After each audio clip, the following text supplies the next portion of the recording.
we have this information technology, and this is chapter 8. What do you guys think is information technology or IT? Is it important for quality? How is it important for quality?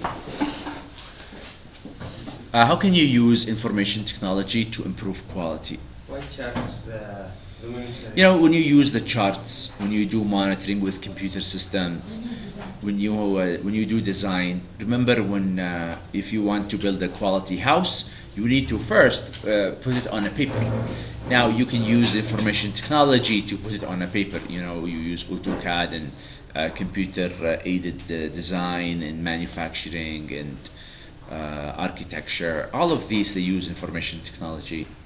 You can use also information technology for data retrieval, saving, access, sharing. So all of this information, which is important for technology, for quality, can be used on information technology.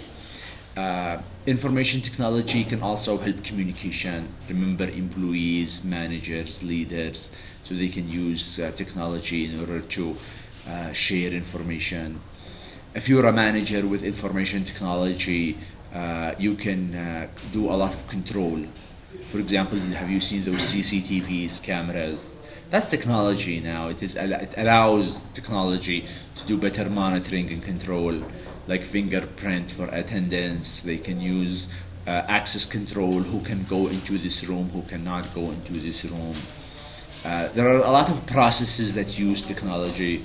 Remember when we talked about some of these process improvements? A lot of process improvements are IT based. For example, remember when we talked about those restaurants that you can walk into you can do a drive-through, which was like an improvement for the service. Now they can use a mobile application, they can use the internet. So a lot of information technology is very important for improving quality. Now, information technology, it's a computer technology, either hardware or software, and it can be used for processing. So the process itself can be computerized, storing information, communication. It's a tool that helps TQM organization achieve its goal. Now, 3 levels of IT. We have data, information, and knowledge. Do you guys know the differences between those 3 levels? Data, it becomes an alphanumerical. It can be moved about without regard to meaning. So data is like the 0 ones, or like there's just a computer file. Now this is like a lot of data. If you see, for example, a camera, if you see the cable, then you will see a lot of data going. Now this data, when it is collected together, it can generate information. So information, it becomes a meaningful arrangement of data that can create pattern and activate meaning in a person's mind. So here you start to have a graph that makes sense. We are improving or we are not improving. Remember when we started to look at the control charts? Now control charts consist of, every individual point is a data point. But when you put them all on a graph, and you put an upper control limit and a lower control limit, then you can have some information, are we improving, are we not improving, are there any exceptions, is there any problems? And then you start to get a lot of information that generate knowledge. Knowledge is the added value content of human thought. So after you look at this and you see that there is a good growth, then you decide, okay, based on this wisdom, we're going to expand. Or you see that there is a decline, then based on that, we're going to take some sort of an action that is value added, developed from this knowledge that we learned from this information. And it becomes like an intelligent manipulation of information. So you can take this information and look at it differently and reach some sort of a new conclusion. And it is basis for intelligent action. Anyone have seen those new mobile phone applications that can collect data and from this data can generate good knowledge? The other day I was walking. And you get your. I got my I opened my mobile phone and it says we have detected automatically that you have been walking for 35 minutes. Anyone have seen this application? For Samsung. Yes, the S Health. Yeah. Do you see? So this mobile application, it it starts to collect data, and the data is like your mobile phone. Like if your mobile phone is in your pocket, and then as you walk, the mobile phone will be, kind of moving. So it starts to collect this data, movement to the right, movement to the left, and it will start to, measure, what is the speed of movement. And the computer system has already, they collect this and they make this as information, which means that you are moving, okay? So this movement, it becomes a piece of information that found a pattern, that you have been moving and it has been for 30 minutes, and it means you are walking. And then we start to have knowledge that you are working out or you are exercising. It means you have burned this number of calories. It means you have built this, blood circulation or what have you. So here we start to have some intelligent action, which is okay. You have exercised and you have achieved your goal. That's what the mobile application continues to say. You still have 30 minutes to achieve your goal, or you have achieved your goal today. So here we have this knowledge, which is, you're exercising to improve your health. You see? So here we've got this 3 levels of IT that is generating data that can be information, you are walking, and can generate knowledge that you're staying healthy. So the power of IT, and now this what do they call it, artificial intelligence, is becoming a very big component of the quality of a lot of products, including this Samsung S certification. Now, computers and quality functions. Computers play an essential role in the quality function. So there is a lot of things that we use computers for. If you think about the projects that you are running, now in your project, maybe if you want, I didn't include this, but maybe you can include it in your final report. If you have observed any use of information technology, for example, do they have cameras? Do they have some sort of a computerized system for human resource? Do they have an online system that can do, let's say, sales, or maybe ERP system? Do you guys know an ERP system? The Enterprise Resource Management, ERP, Enterprise Resource Planning system. For example, like the LIU system for students, registration, grades. This is an ERP system. It manages the resources of the company, and it will enable the company to understand what resources, what assets, what available opportunities they have. Many companies, maybe if you look at your project, maybe they have a computer system that tells them how much inventory they have of each item, how much they have to pay salaries, how much they have to pay their vendors, their accounting system, their financial statements, how much cash they have, how much they have in their bank accounts, how much they owe others, how much others owe them. So this information system, it becomes an important in making sure that we're on a good quality. They perform very simple operations at a fast speed with exceptionally high degree of accuracy. Now, computer systems, their accuracy is very small. They say like 99% accuracy. There's 1% chance of system failure, and there's a lot of actions that companies do to manage and prepare for any such risks. So they have backups, they have disaster recovery sites or redundancy or this new cloud computing and so on. Computer must be programmed to execute these simple operations in correct sequence in order to accomplish a given task. Remember, some restaurants or some public locations, you go there and you can wash your hand, right, after a good meal. Now you reach to that, water fountain, or as soon as you put your hands on it, it has a sensor there. This sensor will open the water so that when you wash, when you remove your hands, it will stop. This is an example of information technology used in order to improve, your consumption of water. So it becomes it's part of the quality measurement in terms of, managing your resources efficiently, such as water. So there are lots of computer programs that you can think of for your project. It would be great if you include them in your report. Computers and quality function. Computers can be programmed to perform complex calculations. So we can have some computer software that can do a very complex calculations. One of the examples is like Google. How Google provide quality results is because of its information technology, powerful, complex computer systems. As soon as you write a word to search, the computer systems and the software will go and search, and in a tenth of a millisecond will get you back with the results that you want. So here we've got this computer,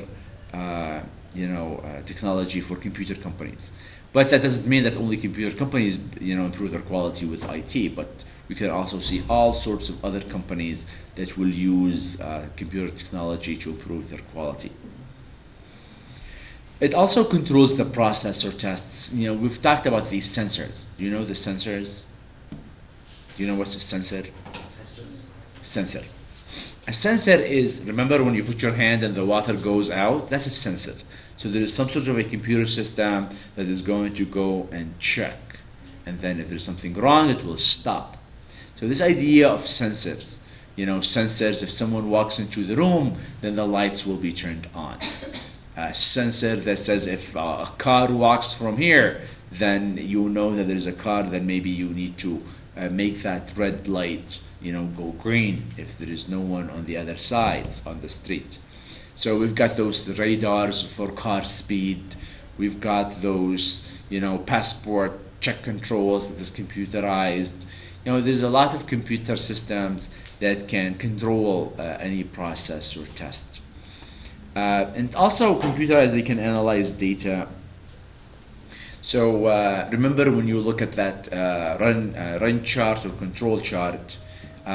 So here it's a computer system and it provides an analysis. Okay, we are improving, we are not improving, we are steady, sales are increasing, sales are decreasing. This is all analysis that can be generated by the computer system. And also computer system, they can generate reports. So at the end of the day, it will give you a report. This is the attendance of your employees. This is the performance of your orders. This is how much sales we made this day. This is how much. So here, writing reports. And you can also recall information. So you can check last year's, you can check past information. The quality function needs to be served by computers are data collection. So computer system can collect data like these sensors. Data analysis, reporting, statistical analysis. Remember statistics? Like this is how much standard deviation, or this is how much variance, or this is the level of correlation. Process control, so we can control the process. So we've got those eyes that will check if everything is okay, we'll proceed. If there is something wrong, it will not allow. And you might have seen those,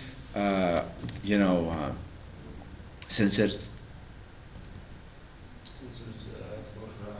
Any sensor you mean? Any sensor.